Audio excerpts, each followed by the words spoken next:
Muy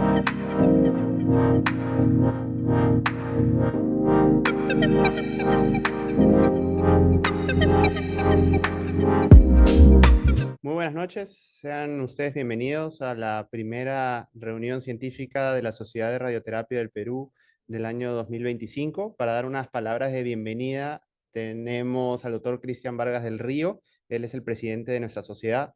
Así que, doctor Cristian, por favor, el micro es suyo. Muchas gracias, Felipe. Queridos colegas, queridos amigos, estamos muy contentos de iniciar este periodo de actividades académicas del año 2025 y creo que lo estamos haciendo por todo lo alto. Tenemos invitados de primer nivel y creemos que los temas son de última actualidad. Creo que vamos a aprovechar mucho y vamos a conocer bastante acerca de estas técnicas más modernas en nuestra especialidad. Sin más, quiero agradecer a nuestro ponente del día de hoy, dear Dr. Raziee. Thank you so much for your time and your knowledge. And in the name of the Peruvian Radiation Oncology Society, thank you so much. And Dr. Becker, too. Dr. Felipe, thank you so much. Go ahead. Muchas gracias, Dr. Vargas. Thank you, Dr. Raziee and Dr. Becker for joining us. And I will give your presentations in Spanish, and then the floor is all yours. I will switch to Spanish now. Bueno, buenas noches, muchas gracias, doctor Cristian, a todos los miembros que se han podido unir. Ya le envié las instrucciones en el chat de cómo activar los subtítulos con traducción al español. Tenemos el gusto de tener a dos grandes profesionales de la salud. Tenemos con nosotros al doctor Hamid Raziee. Él es un oncólogo radioterapéutica de BC Cancer Kelowna, tiene interés en ensayos clínicos, investigación sobre los resultados en pacientes y mejora de la calidad de vida. Su práctica en Kelowna incluye el tratamiento de pacientes con cánceres ginecológicos, genitourinarios y de mamas. Está particularmente interesado en mejorar los resultados de los pacientes mediante la implementación de técnicas avanzadas de braquiterapia y radioterapia externa adaptativa para cánceres ginecológicos y genitourinarios. Es el líder provincial en vicecáncer para el subgrupo de oncología radioterápica en ginecología y es el presidente electo del grupo canadiense de braquiterapia, CBG. Fuera de su vida profesional, al doctor Raziee también le encanta correr, andar en bicicleta de ruta y explorar la hermosa naturaleza de la Columbia Británica. Tenemos también como invitado muy especial al doctor Nathan Becker. Él es físico médico, es líder regional en física médica de BC Cancer Kelowna, profesor adjunto de física médica en UBO. Es en el departamento de ciencias de la computación, matemáticas, física y estadística. Completó su formación doctoral en la Universidad de Calgary y su residencia en física médica en la Universidad de Toronto. Su interés en investigación incluyen la radioterapia guiada por imágenes, el control de calidad y la automatización. Más recientemente se ha enfocado en la radioterapia adaptativa. En el 2022 lideró la adopción de la primera unidad de tratamiento de radioterapia adaptativa ITOS en Canadá y en BC Cancer Kelowna. Colabora frecuentemente con socios comerciales y ha licenciado tecnologías como Modus Medical Devices. Además, participa activamente en la comunidad nacional e internacional de física médica y fue presidente de la reunión científica anual de la Organización Canadiense de Físicos Médicos canadienses entre el 2001 y 2024. Entonces, como verán, tenemos a dos expertos en el área de la radioterapia adaptativa. Tenemos la suerte de tenerlos. Les voy a pedir, antes de darles el micro, a todos los participantes pueden ir escribiendo sus preguntas en el chat y al final de las dos presentaciones haremos las preguntas respectivas. So, please, Dr. Raziee and Dr. Becker. Dr. Raziee, thank you so much for joining us. And Dr. Raziee, the mic is yours. Thank you for being with us tonight. Thanks very much. It's such a proud moment to be able to present to everyone. And thanks very much, Dr. Castro, and thanks, Dr. Vargas, for having us here to present today our experience about external radiotherapy, adaptive radiation in cervical cancer. I'm just going to try to share my screen here. I'm hoping that the visuals and the audio is coming through okay. Yes, Dr. Raziee, perfect. Okay, Thank great. you, clearly. Thank you. Thanks very much. My name is Hamid. I'm one of the radiation oncologists here in Kelowna, and thanks very much for the introduction. And today with us, we have Dr. Nathan Becker. He is the lead physicist here in Kelowna as well. And thanks, Dr. Castro, for the invitation. I'm very happy to present our story of implementation of adaptive radiotherapy for cervical cancer. So the first part of the presentation would be almost 25 minutes by myself, and then Dr. Becker will also take over and speak about some cases that we have been doing, and we'll show a workflow of how the adaptive is being done on a daily basis at our institution. So in terms of disclosure, parts of this slide set has been presented at CARO 2024 at the request of Varian, but the comments are our opinion, and these are not Varian or our institution's opinion, and we don't have any conflict of interest to report. So a little bit about BC Cancer Kelowna, or what we call Center for Southern Interior, CSI, is located at British Columbia, which is the western southern province in Canada. And we are at the southern part of British Columbia, which is called the Interior. And Kelowna is located here. And we were very lucky to have Dr. Castro with us for almost 2 years. And in the institution, when I was saying that we are going to present today at a conference that is mediated by Dr. Castro, people shared this picture and wanted to, all of us, remind all the good times that we had when Dr. Castro was here. So thanks again for having us. In terms of the agenda of the day, first of all, a brief history of external beam radiotherapy in cervical cancer. We are going to review the rationale for doing cervix adaptive radiotherapy, the evidence that supports adaptive radiotherapy in cervical cancer, and we will talk to you about the experience that we have had in Kelowna so far, when we started, where we are going in terms of workflow and innovation, and some challenges and opportunities that we have come up with. So just a little bit of background about cervical cancer. We know that worldwide, it's around 4th most common cancer in females and has the 4th highest mortality.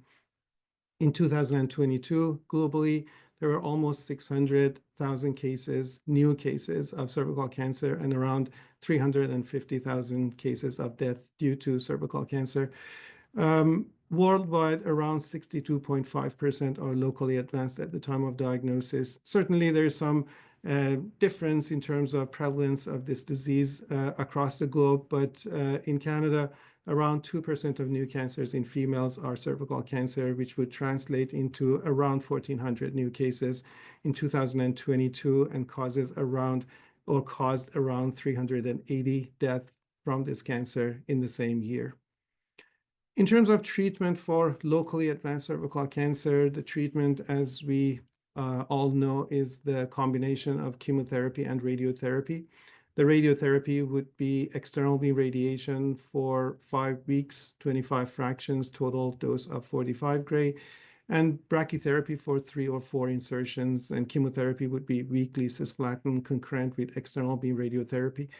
For the sake of this talk, we are going to focus on the external beam component, and we'll skip the brachytherapy and also chemotherapy components, but you can see a graph at the bottom how the 7 weeks of treatment will continue or will happen.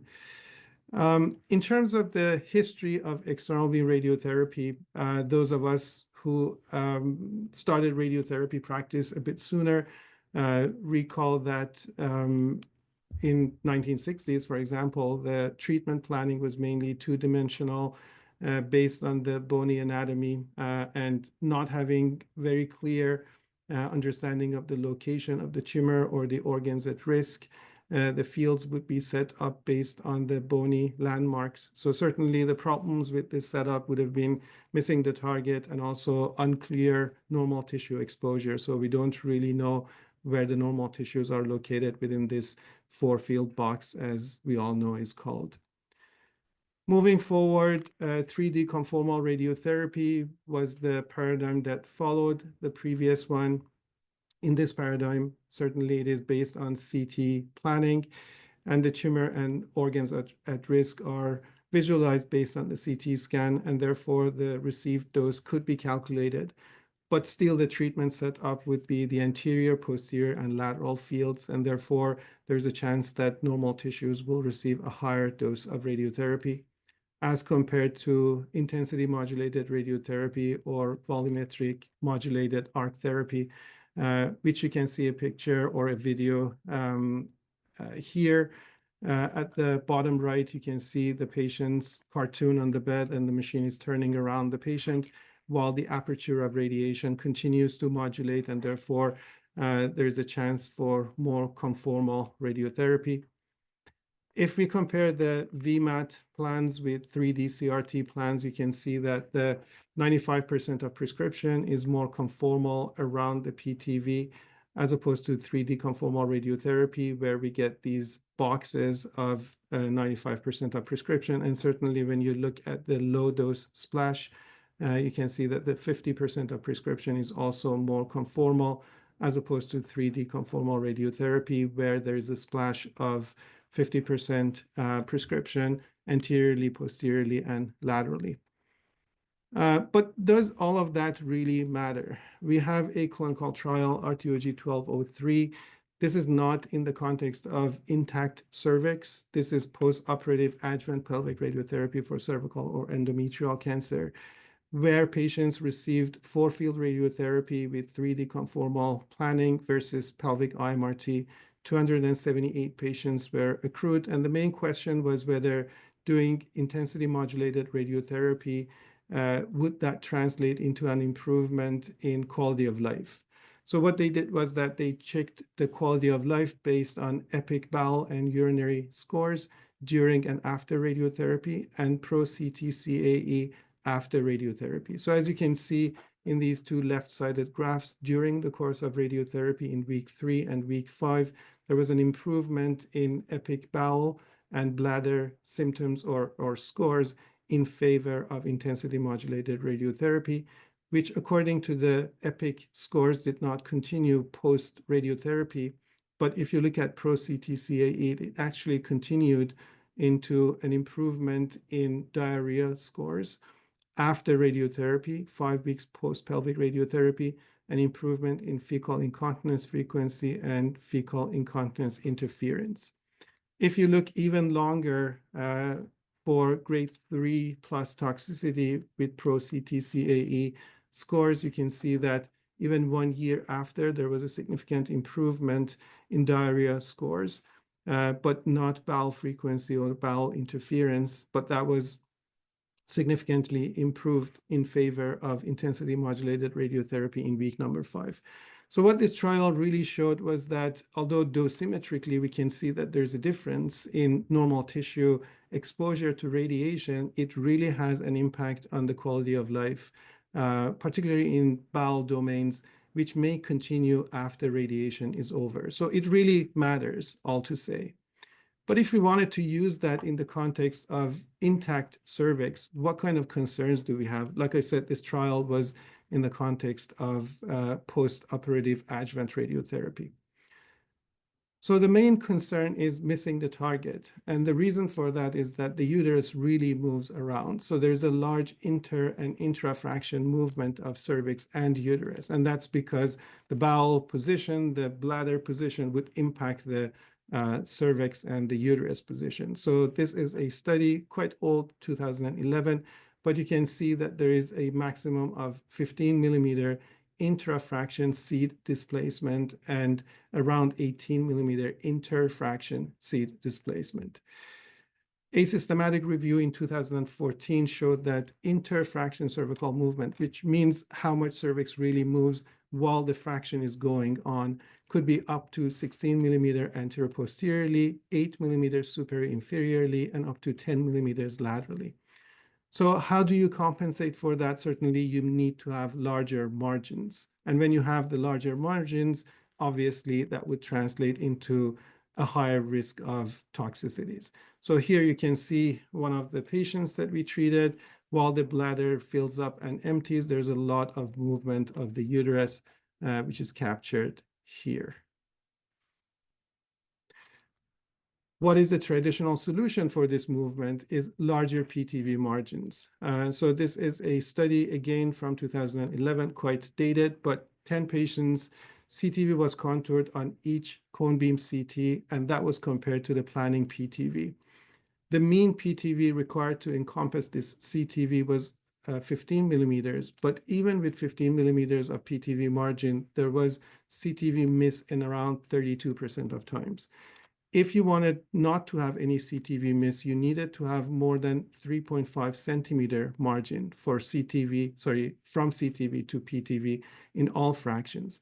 Certainly, that would be a huge PTV volume, which translates into an increased risk of normal tissue toxicity.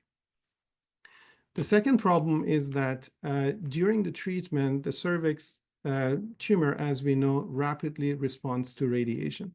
So this study shows that in week number 3 from the radiotherapy, the relative tumor volume has decreased to around 50%. So what it means is that the area, that large PTV that used to encompass the cervix and the uterus, because the cervix tumors started to shrink, it's going to include a lot of normal tissues that fill that space. So what would be the better solution? It would be the adaptive solution. And adaptive solution is individualizing the planning to the variation of anatomy, or in other words, embracing the change that happens during the course of radiation. We think that it is new, but it is actually not. If you go back to 1995, which is almost 30 years ago, again, the name of Dr. Alvaro Martinez, one of the pioneers in the field of radiotherapy, in particular brachytherapy, you can see that what they said in that publication really applies to what we are doing in the world of adaptive now. So systematically monitoring treatment variations and incorporating them to re-optimize the treatment plan early on during the course of treatment. In this process, field margin and treatment dose can be routinely customized to each individual patient to achieve a safe dose escalation. So when you think about that, that concept really is now being implemented in the context of what we are going to show you tonight. So what kind of adaptive strategies do we have? One of them is individualized internal target volume, or ITV. And this is the ITV that is generated by combining CTVs that are contoured on full and empty bladder. So those of us who use EMBRACE protocol are very familiar with that concept. So we have a bladder full CT simulation, we have a bladder empty CT simulation, and we have an MRI, diagnostic MRI, and we fuse all of them. And we use the range of motion of the cervix and the uterus, and we call that internal target volume, or ITV, which is the yellow line here, and put a PTV on that. So in other words, we want to capture the entire range of motion of the uterus. But certainly on each fraction, the bladder and the bowels fill the space that does not belong to the uterus. So on fraction number 3, that's the uterus and the cervix, but elsewhere within this red volume is filled up with bladder and the bowels. The second adaptive strategy is scheduled or ad hoc replanning. So you can see this patient, bladder full CT scan, bladder empty CT scan, pelvic MRI, and PET CT. They're all joined together to create this yellow ITV. But on fraction 22 out of 25 fractions, the tumor has shrunken. And if I can convince you that the green line is where the uterus and the cervix is located, whatever is located elsewhere within the ITV is going to be the normal tissues. So in that scenario, we can ask for a replan and adjust to try to avoid undue toxicity to the normal tissues. But the problem with that is that there's a workload that is involved in that if we wanted to use the routine way of replanning. Adaptive strategy number 3 is the plan of the day. And this would be a plan library that includes 3 to 5 plans based on different CTV positions according to the bladder volume. And on the day of the treatment, most suitable plan will be chosen. So here we have the full bladder CT scan. Here we have the empty bladder CT scan. And we take all the range of uterine motion and we split that into 2 or 3 subcategories, and we create a library out of that. On the day of the treatment, a CT scan happens. That's the CT, the cone beam CT, and based on the location of the uterus, one of the plans in the library will be chosen. The studies that were done on this showed that there is going to be an improvement in comparison to fixed 15 millimeter PTV. It can avoid 40% of suboptimal CTV coverage. And in 2017, a pattern of care study in Netherlands showed that 4 out of 12 centers in Netherlands were using this technique. Certainly, the challenges with this adaptive strategy is how many plans are we going to have in the library? Are we going to have 3? Are we going to have 5? Are we going to have more or less? And what is the PTV margin in each plan? And how do we decide how many plans we are going to have in the library? Would it be based on the motion of the uterus, or would it be based on some standards that we have in our institutions? And certainly it includes an increase in the workload, how to decide which of the library plans we are going to use. Adaptive strategy number 4 would be online adaptive radiotherapy, or OART, which is daily replanning based on the anatomy of the day. So we have the anatomy of the day, like Dr. Martinez and the colleagues were saying in their 1995 publication, and we will adjust the plan based on the anatomy of the day. The solutions that we have could be MRI-based or CT-based, and here we have a comparison of the MRI-based and CT-based online adaptive daily radiotherapy. So in terms of scan time, certainly CT is faster compared to MRI.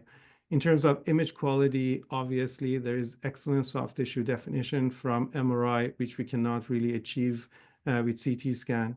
In terms of image artifact, the motion and gas would be the artifact on the MRI, and metal and gas would be the artifacts on CT-based. Target delineation is more accurate because obviously we have better visualization on the MRI side. Contraindications, pretty much no contraindications with CT-based, but metallic implants and claustrophobia would be the contraindications or relative contraindications for MRI-based adaptation. Overall treatment time is shorter when we have CT-based. Functional imaging is possible on MR-based, but not possible on CT-based. And the cost is lower with CT-based compared to MR-based. In terms of location, for MR-based, we would need to have a specific MRI bunker, but for CT-based, we can use any LINAC bunker. So adaptive strategy number 4.1, which would be MR-based online adaptive radiotherapy. Just a brief summary. This is the first case that was treated in Christie NHS Foundation in the UK. This is an Electa Unity MR LINAC. For cervical cancer, they set up the patient, and the first acquisition of the MRI takes around 2 minutes. And after that, image registration happens. Contours are created and reviewed by the clinician. And based on that, a plan is created. That plan is independently checked by the second physicist. And before delivery of the plan, another MRI is obtained to make sure that the structures continue to be in the area that would be appropriate for treatment. And then the plan is approved by the second physicist, and beam on and treatment happens. Mean treatment time for that first case was 68 minutes, ranging from 51 to 82 minutes, and that's door to door from the time that the patient arrives till the patient leaves. Contouring and optimization takes around 11 to 14 minutes. But the problem with long time on the machine is internal organ motion, like we discussed before. So here we can see a picture of that first case. On the left-hand side, we have the planning MRI. At the middle, we have MRI fraction number 17. This is approximately 22 minutes following consumption of 250 cc of water. But this is 38 minutes after on the same fraction. And as you can see, at the middle, the bladder is completely empty. But towards the end, when we want to do the treatment, the bladder has started to fill up. And certainly that has some implication in creating some internal motion of the organs. So the limitation really for cervical cancer, when we want to use the MR-based platform, would be the length of time. How about the CT-based online adaptive radiotherapy, which would be the next adaptive strategy? This is based on CT simulation, contouring, and planning based on the normal way of planning, which I will show you in a bit. And on each treatment, full reoptimization happens based on the anatomy of the day. And this is done on a variant-based platform, which is called Ethos Unit. On each fraction, the patient will set up, and these are the treatment fractions. So on each fraction, the patient will be set up on the treatment bed. A cone beam CT will be obtained. That cone beam CT will be reviewed. And after that, the AI will generate what we call influencers. So the influencers are the structures that are closest to the targets and have the largest impact on the shape of the target. And after the influencers are segmented, those contours are reviewed by the operators. The next step would be a machine learning algorithm that either deforms the targets or propagates the targets. And we will show you further on what that exactly includes. And after that, these contours are reviewed. The next step would be creating an automatic plan. And these plans could be either the scheduled plan or the adapted plan. The difference between the adapted plan and the scheduled plan is that the adapted plan is the new plan on the day, on the anatomy of the day. But the scheduled plan would be the initial plan, meaning the plan that was created at the time of CT simulation on the anatomy of the day. So the difference between the scheduled plan and the adapted plan is the plan reoptimization for the new anatomy. You will see the difference when Dr. Becker demonstrates the videos, how they could be really different. And what happens in the background is that the machine brings in the CT that was obtained today, and it creates a deformable registration to the initial CT simulation and creates a synthetic CT out of that. So that synthetic CT will have the Hounsfield units for dose calculation from the initial CT simulation, but it has the anatomy of the day, so it would be able to create the dose distribution out of that deformable registration. And once one of the scheduled or adapted plans would be selected, the second cone beam CT will be obtained for position verification. That cone beam CT will be reviewed, and if the organs are within the targets, the treatment will be delivered. So these are some of the images, but we'll have some videos that Dr. Becker will show you, will share with you, and those are much more clear. In terms of the evidence for this, whether this is and how it really functions in real world, this is a preclinical study that was done prior to release of Ethos. 39 pelvic cases, automatic planning versus manual planning in 100 simulations. In terms of AI segmentation, the influencers needed none to minor editing in 76%. So most of the cases, there was no need for editing the contours or little editing of the contours after the influencers were created. Propagated CTV for the targets, 90% none to minor editing. In 88% of cases, the adapted plan was selected. And if you compare the scheduled versus the adapted plan, you can see that for the CTV V95% and PTV V95%, there's a huge variability, particularly for the PTV, for scheduled plan and some for the CTV, but pretty much none for the adapted plan. So and that is also reflected in conformality index and homogeneity index. There's a wider variation for scheduled as opposed to adapted plan. So what it means is that technically adapted plan really is accurate for the anatomy of the day, and that's why most of the time the adapted plan is selected. And I think in our experience, and Dr. Becker can also comment on that, we rarely ever select the scheduled plan. most of the time we have been selecting the adapted plan. I would like to say more than 88%. And they reported on the first clinical treatment as well, cone beam CT2 delivery, median 17.6 minutes, influencer segmentation within 3 to 6 minutes, and propagation of CTV 1 to 3 minutes. So it's really a very quick treatment. As opposed to that, MR-guided radiotherapy for prostate takes around 45 minutes, and pelvis and lower abdomen for adapt to shape technique will take around 42 minutes.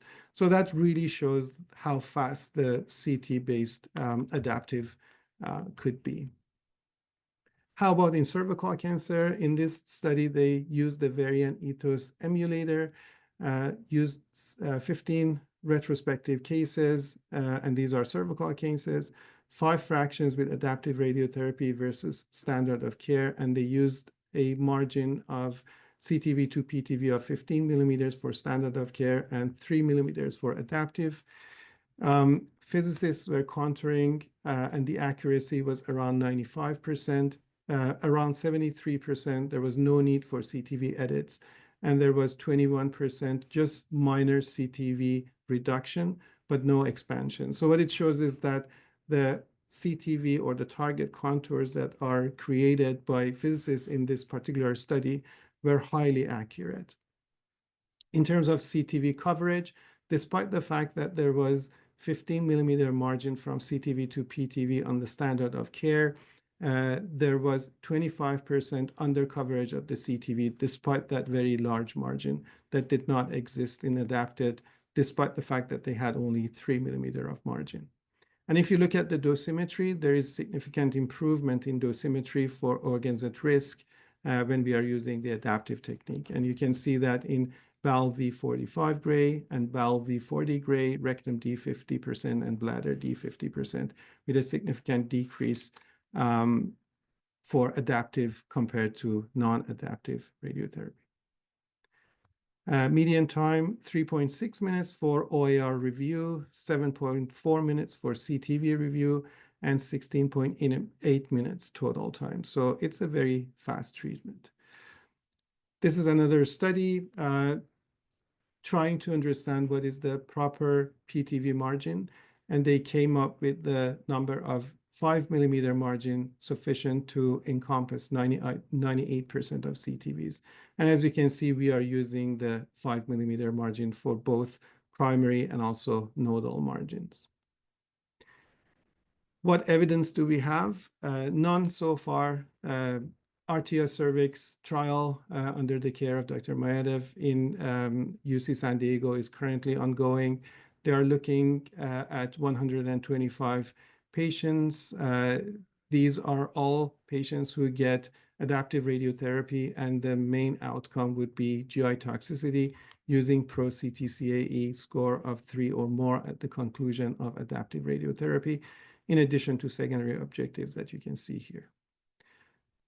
Certainly, adaptive radiotherapy has an impact on workload, and this is a study that was done on patients with bladder, prostate, and rectal cancer. Median time from CT1 to CT2 was 15.97 minutes, the blue line. But as you can see, when they started implementing their technique, there was a peak here showing that at the beginning, and I think we have gone through the same thing, you get faster when you do more cases. The experience in BC Cancer Kelowna, we got the machine in December of 2022. You can see Dr. Becker here and here. We were the first center in Canada to obtain ethos machine, and that was with the hard work of Dr. Becker and Dr. Francois Bachon at the time. He left us, and now he's working in Quebec City in Quebec. And we are all missing him dearly. So we are very fortunate to have people who are really interested in new techniques and technologies. With regards to intact cervix, our first case was in August of 2023.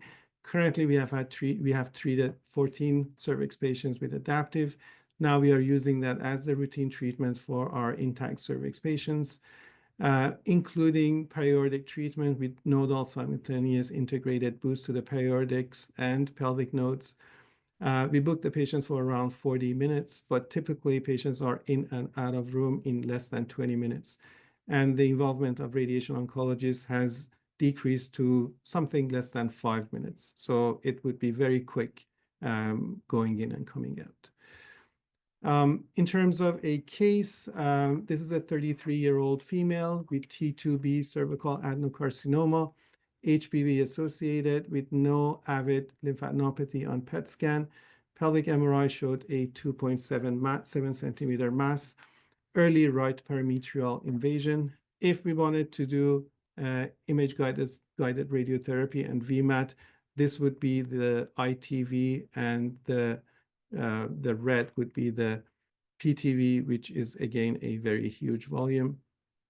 For adaptive, the bowels are contoured as the bowel loops. There is no separate sigmoid contoured.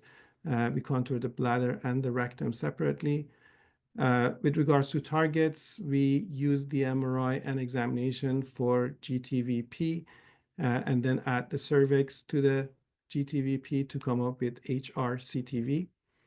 After that, we create the uterus on our contouring, and CTV inf, which would be the HRCTV plus the perimetrium plus the top 2 centimeters of the vagina, inferior to the HRCTV. And then on top of that, we create a very small ITV, and that would be 7 millimeters superior and 5 millimeter posteriorly. The reason for that is that while the adaptive session is going on, there's going to be some bladder filling that impacts the location of the uterus, and the uterus moves superiorly and posteriorly, and we want to make sure that we capture that movement.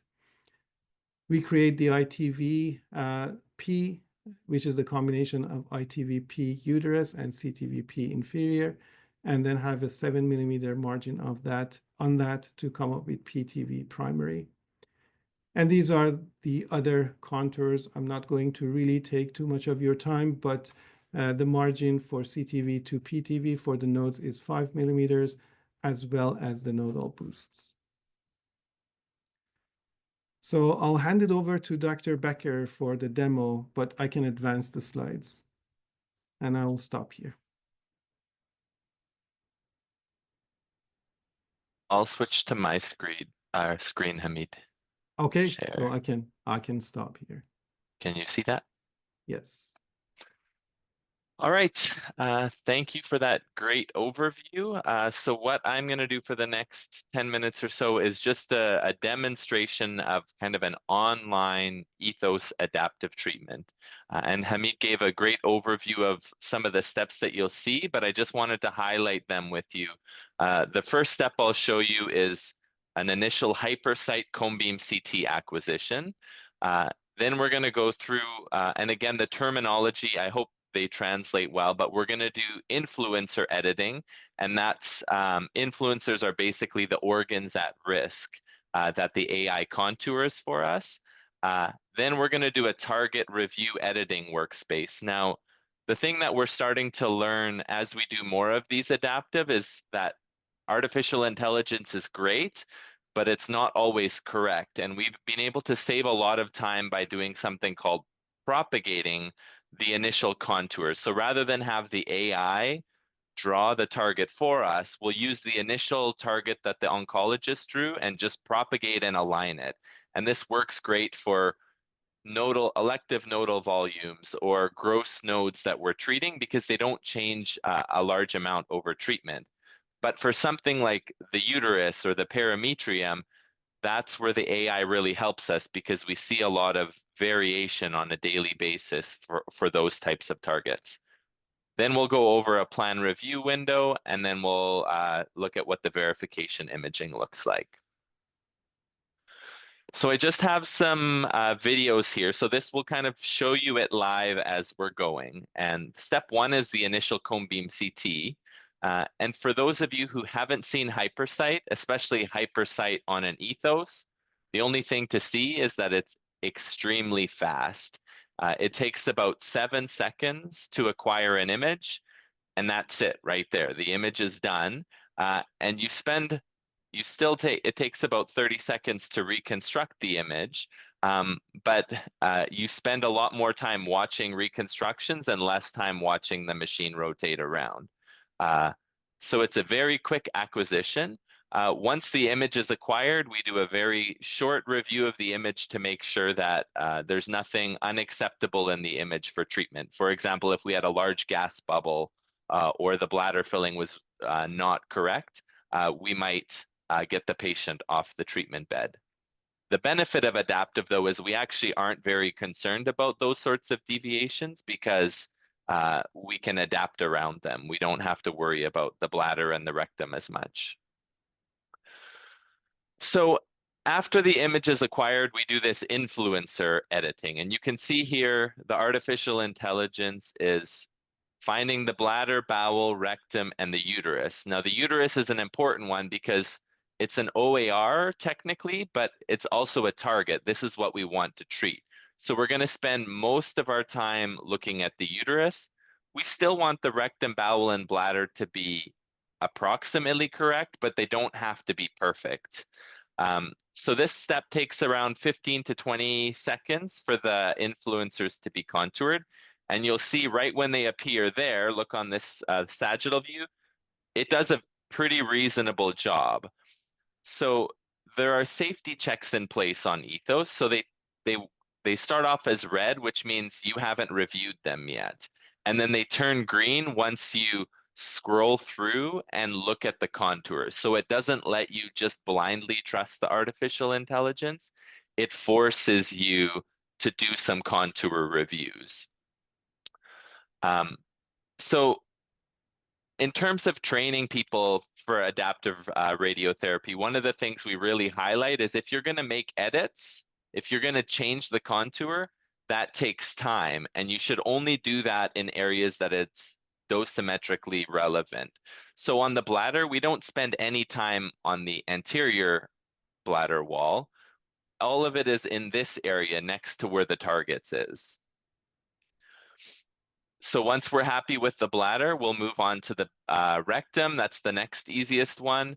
And you can see it's turned to green, so we've accepted it. It did a reasonable job of the rectum.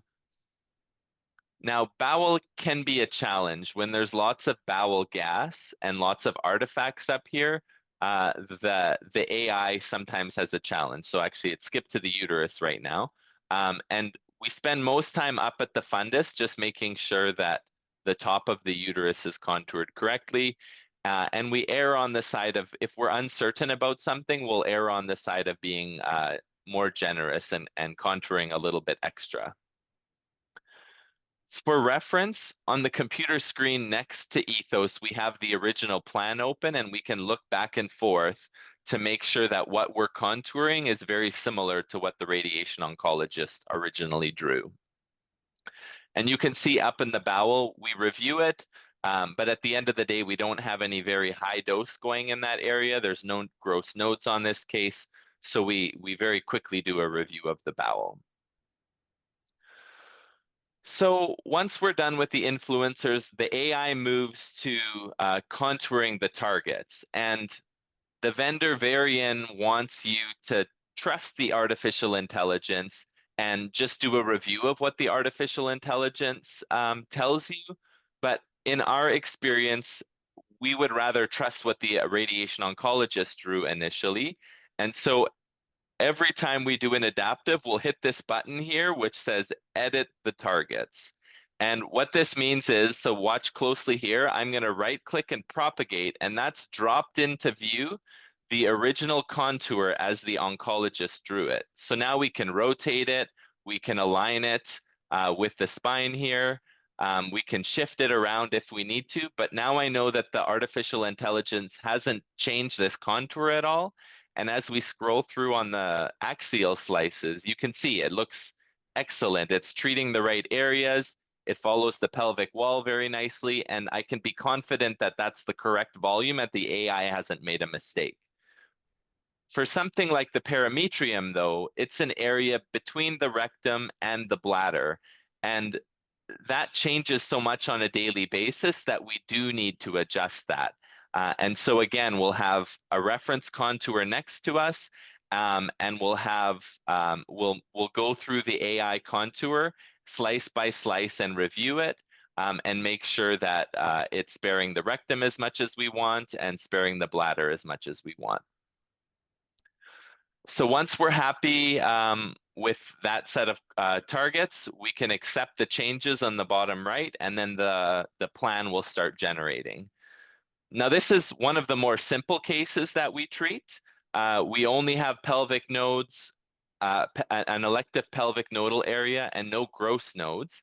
But more recently, we've started scaling up and treating things with para-aortic nodes. And so that allows you to independently align the para-aortic nodes separately from the pelvic nodes, which is very beneficial. As well, we've treated patients with many gross nodes, up to 12. I think we have a patient with 12 gross nodes on treatment right now. And again, sometimes the bladder fills and moves those nodes around, and we can independently move 12 different nodes one at a time. And it only takes 2 or 3 minutes to do that. So each day you can hit those nodes perfectly well and make sure that you're sparing bowel from the high dose that those nodes are being treated with. So once we're done the target editing, that's what we're doing here. No, sorry, we'll back one slide. Plan contour review. So once we're done those contours, that's when we call the radiation oncologist. And it takes a couple of minutes for the plan to be approved, but we call the oncologist down now. Let me just back up a little bit in this window. When the dose appears, it takes about 2 minutes for the dose to appear, but I'm going to switch back and forth between the plan and the adapted. So you can look here on the sagittal view how the uterus has moved from the original plan, where I'll just do it one more time, where the bladder was obviously more full, and in today's fraction, the bladder is more empty. So the uterus has fallen forward. So you can see that shifting dose distribution. So when the oncologist arrives, they go through the contours, review everything that we've done, and then as soon as the plan appears, we start going through the plan. We have all of our plan metrics on the left side here, which we can scroll through. And the white dots is what we were able to achieve in the original plan, and the new dots, sometimes they're red or green or yellow, is what we're able to achieve today. So for the most part, we always get greens here. Sometimes we'll have red. So for example, the bowel. Today, our original plan had 190 centigrade. Now we have 196. So we'll have a conversation between the physicist and the radiation oncologist. Is this acceptable? Why is it like this? And for today's case, it was because the bladder was smaller, so that let more bowel drop down. So we accepted that for today's fraction. And one of the benefits of adaptive is it changes every day, so the amount of bowel is different every single day. So we do a review of the 95% dose coverage. We look for hot spots. We look at kind of the lower isodose lines and how they move around. And we review all of these dose objectives here. So here you can see we're looking at like the 50% isodose. And many of you will recognize that this is an IMRT plan that's being generated. It's not a VMAT plan. And the reason for that is that it's much faster to do an IMRT plan. It only takes about 2 minutes, whereas a VMAT plan on Ethos takes around 15 minutes. So once that plan, we've reviewed that plan, we'll click this button here to approve the plan, sign off on it, and get ready for treatment. So the last step, so this entire process, like Hamid mentioned, takes us somewhere between 7 or 8 minutes at the fastest to 20, 25 minutes for a more complicated case. And as a result, there might be changes that happen inside the patient during this time. And so what we do is take a second cone beam CT to verify the internal anatomy hasn't changed. Again, you can see how quick this hypersite image is. It only takes 7 seconds. It's really quick.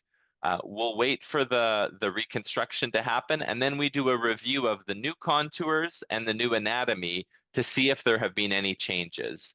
And you'll see that the bladder may have filled a little bit, and that pushed the uterus a little bit, but because we use that ITV, we're able to properly account for that motion, and we still have a adequate anatomy to deliver this plan.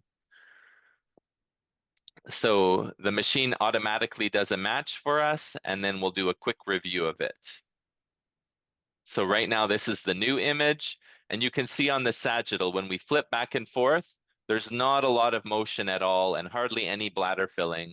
And for a case like this, it's because it only took us 10 minutes. We do find if we creep up to the 20, 23 minutes, 25 minutes, especially on chemotherapy days, we really struggle with the bladder filling. And so it's important to do this really quickly. And again, one of the things we've learned is the contour accuracy, you don't need to be perfect to get a great plan. You just need to be very efficient with the edits that you make and the clicks that you make.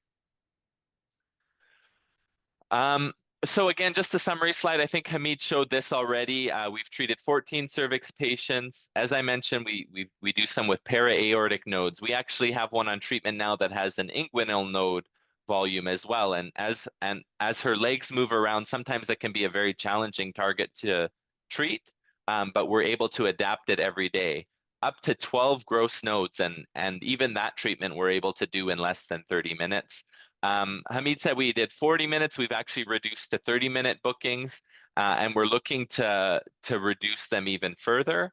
And the radiation oncologist is there for less than 5 minutes. And for some sites, like prostate and bladder, we're starting to look at the physician coming only once a week or on the first fraction. So just starting to shave down or shorten the amount of time for the oncologist and make this more of a standard care. If we can get these to 10 or 15-minute treatment slots, we can start increasing the number of patients that will benefit from this type of treatment. And right now, all intact cervix patients are getting adaptive radiotherapy. Hamid, do you have a more of a conclusion slide? Do you want to share again? Yes, I can Okay. share my screen. Thanks for that. Sounds good. So yeah, that's the end of the demo. And Sure if I'm sharing the correct window, but let me just try to do it again here. Okay. yeah, Okay, great. So in conclusion, really online adaptive radiotherapy can improve target coverage and organs at risk protection in cervical cancer. Certainly we don't have level 1 evidence, but I think in this space, it would be soon that we will see evidence emerging. CT-based adaptive radiotherapy can achieve this goal. Studies are ongoing to prove the clinical benefit, and the operational impacts of adaptive radiotherapy should be taken into consideration at the time of implementation. But as we know, as we learn to move ahead and to use the efficiencies, we become faster and faster. Like you saw, I thought we are still at 40 minutes, but we are actually better than that. We are at 30 now. And with that, I really want to thank you for this opportunity, and we are both open to any questions. Thanks. Thank you so much, Hamid and Nathan, for that wonderful presentation. It was so nice to hear you present again and get to see you a little bit. So thank you so much. That's amazing, the job that the team is doing back in Kelowna. And thank you so much for having the time to sharing with us. So I have a couple of questions. We'll go to either both of you. So the first one will be, considering the time that it takes to treat each patient, what recommendations will you give us to manage this type of patients with adaptive radiation therapy in centers with high volume? I would like to, Nathan, would you want to take that? I think it's more about the workflow, and you have been focusing on workflow so closely.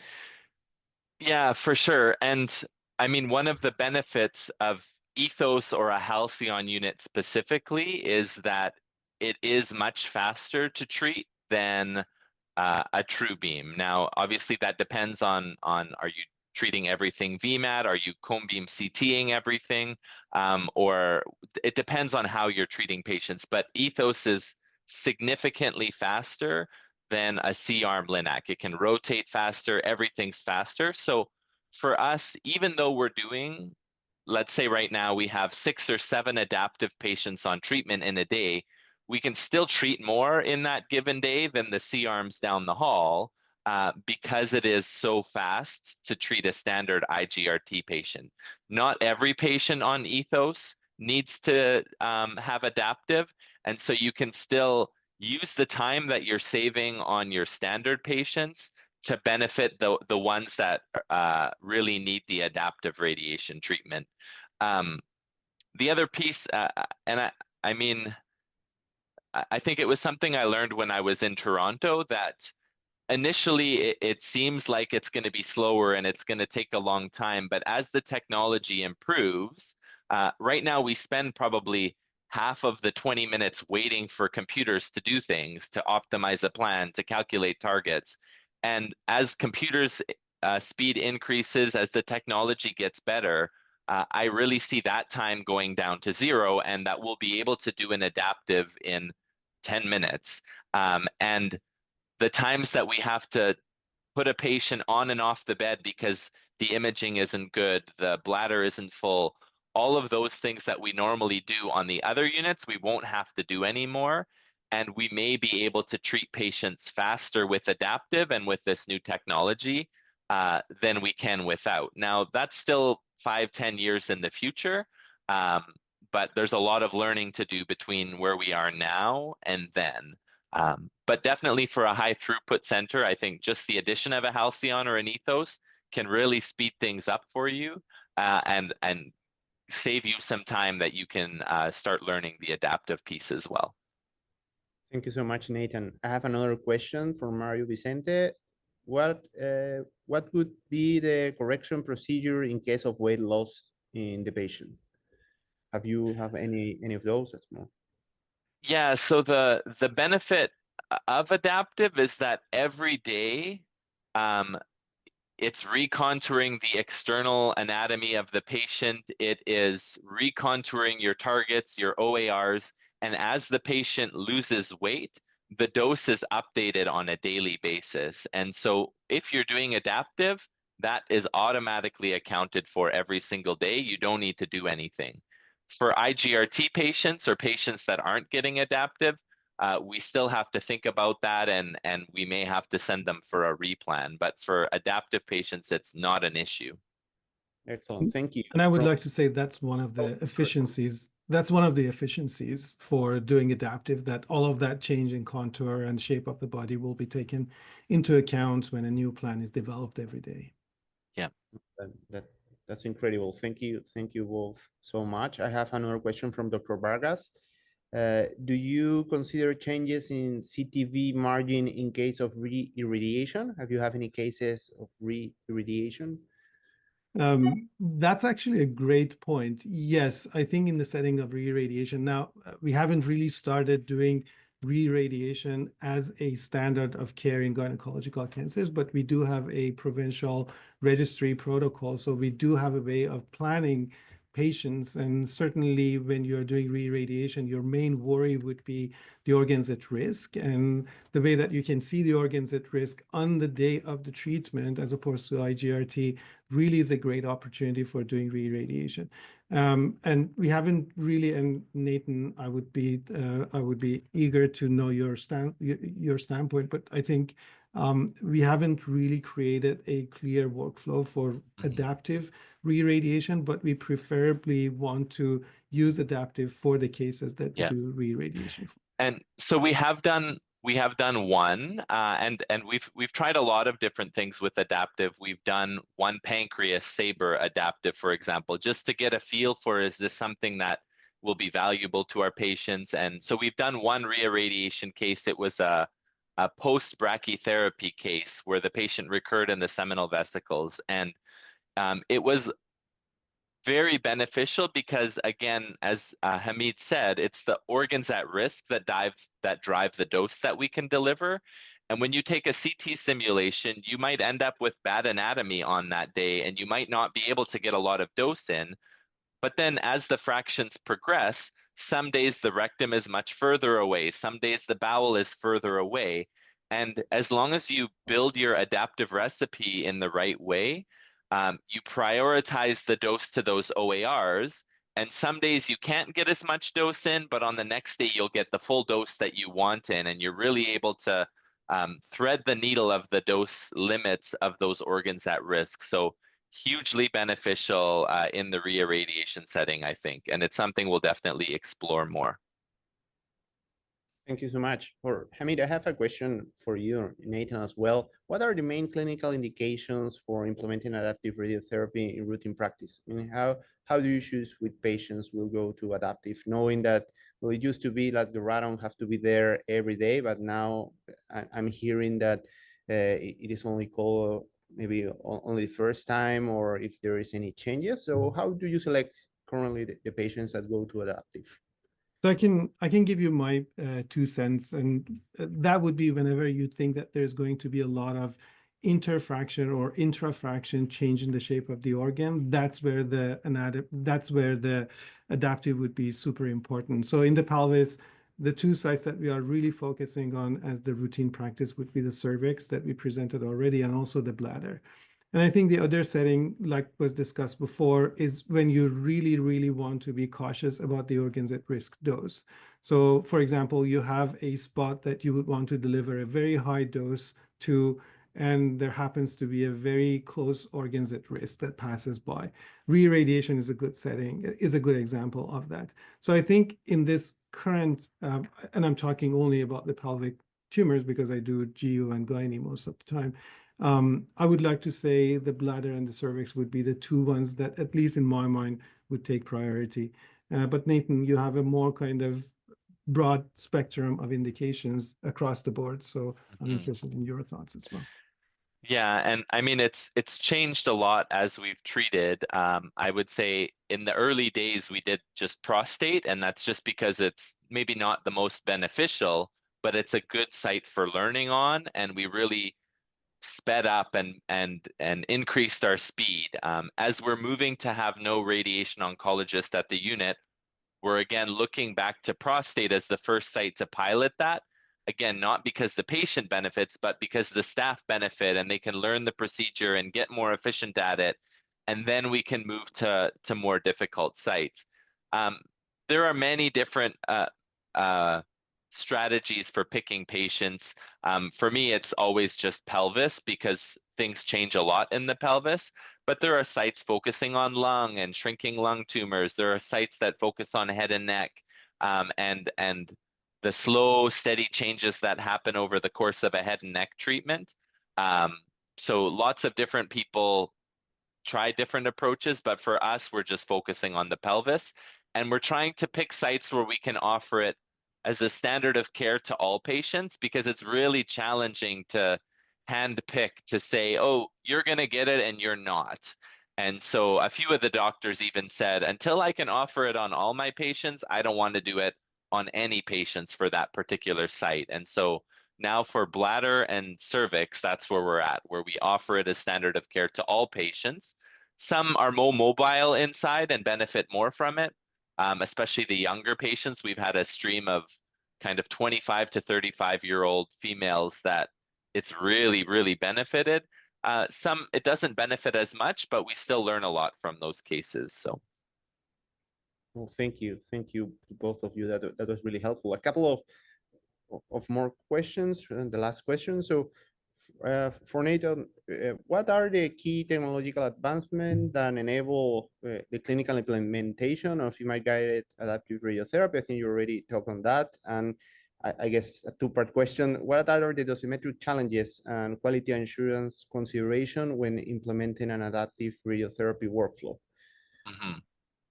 Yeah, so I mean, Hypersite, and I see another question in the list, is Ethos the latest version of Halcyon with Hypersite?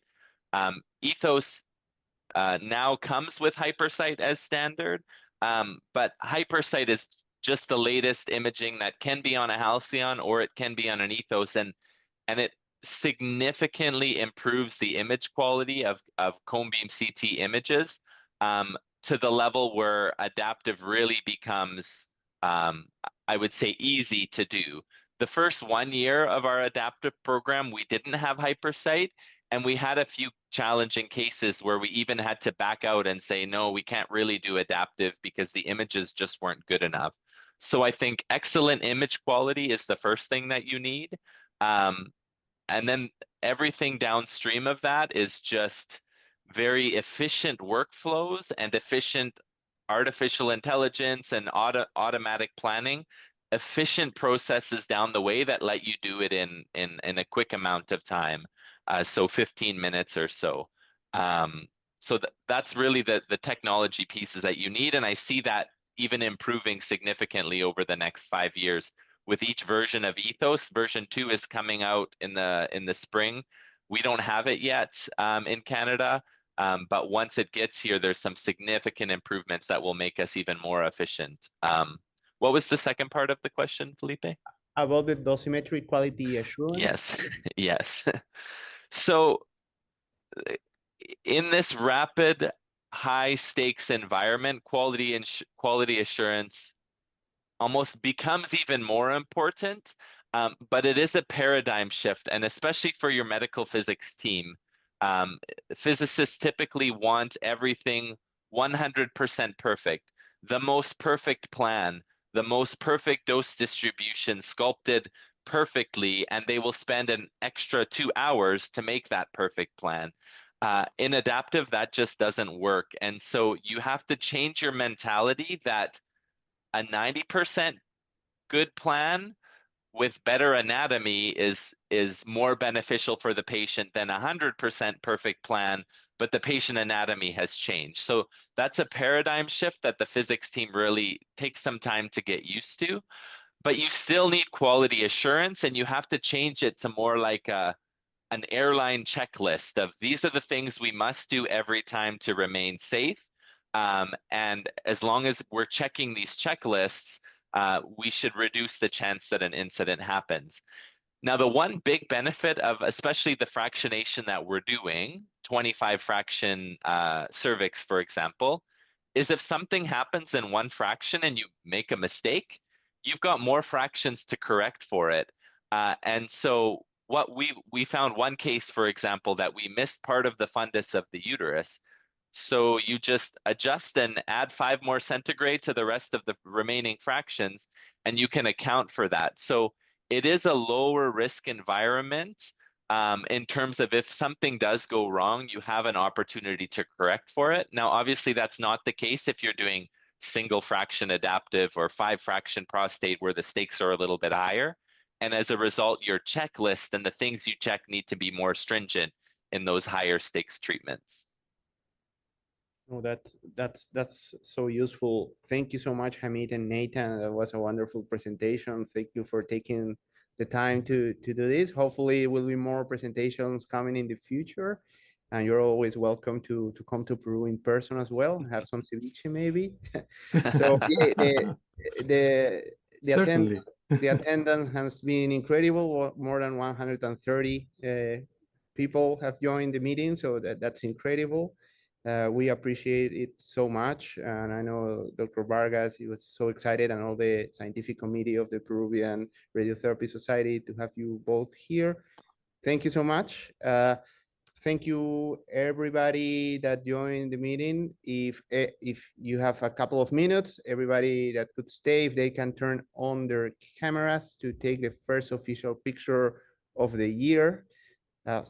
So, si todos pueden prender sus cámaras para tomar la foto oficial del evento, el primer evento. Well, nice seeing everybody there. So yeah, thank you again so much. We will have a quick picture, and yeah, it was so nice having you two guys here, and it's amazing work what you're doing. Thanks very much for having me. Oh, no problem. Yes, thank you. That was excellent. As you can see, that's all the people there. So yeah, everybody ready? Todos listos para decir cheese? See, I see that more people are opening their cameras, so that's great. Bueno, gracias a todos nuevamente por unírsenos esta noche. Se vienen más presentaciones el tercer jueves de cada mes, así que estén ahí sintonizados para los próximos eventos. Y que todos, well, everybody say cheese, big smile. There we go. 1, 2, 3. Well, thank you so much. Muchas gracias a todos. Thank you and have a great evening, everybody. Buenas noches con todos. Thank you once again, Hamid and Nathan. Thanks. Have a good Gracias. night. Ciao. Bye. Bye.